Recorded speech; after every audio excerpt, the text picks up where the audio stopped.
Boss Gov, may price hike na naman kita. Kamusta Gov ang negotiations naton last time? Tong update mo po about sa gasolina, sa gatong po na negotiation nyo po sa iba na province sa gatong naton.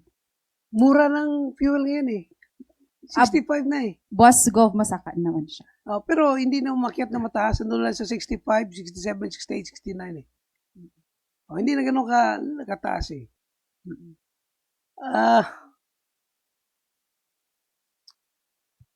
Sasabihin ko sa inyo, yung totoo. Although meron tayong order talaga sa labas. Pero ang reason minsan as chief executives na nagpapalabas tayo ng statements during critical period to ease the situation, to balance the situation sa community. Nung sinabi ko na 2 to 3 months from now, bababa ng 60 plus ang fuel, dahil meron tayong parating na fuel, 2 months pa lang bumaba na. Walang hoarding na nangyayari. Bakit man? Takot sila, baka dumating na yung in-order ni Governor at nag-hoard tayo. Talagang mahirapan tayo sa disposal nating fuel. Sometimes, as chief executive, kailangan mo talagang i-balanse yung emosyon, yung reaksyon ng mga tao, especially sa presence ng social media.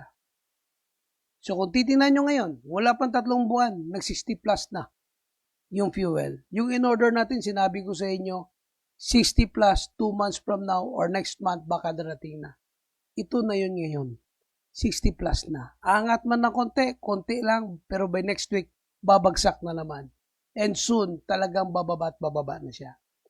Pero, pag tumaas ito, nakareserba na yung in-order natin na anytime, pwede pa rin nating i-release. So sa ngayon, napakaswerte na tayo, balik na sa normal, yung mga presyo hindi na ganun kataas, normal na ito na estado. Nung mayor ako, during the time of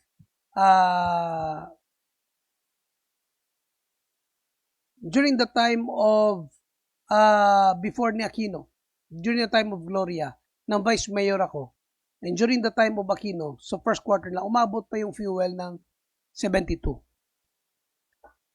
Nung panahon ni President, bumaba na naman ng 40, bumaba ng 50. Sa panahon ni Duterte, sa mga last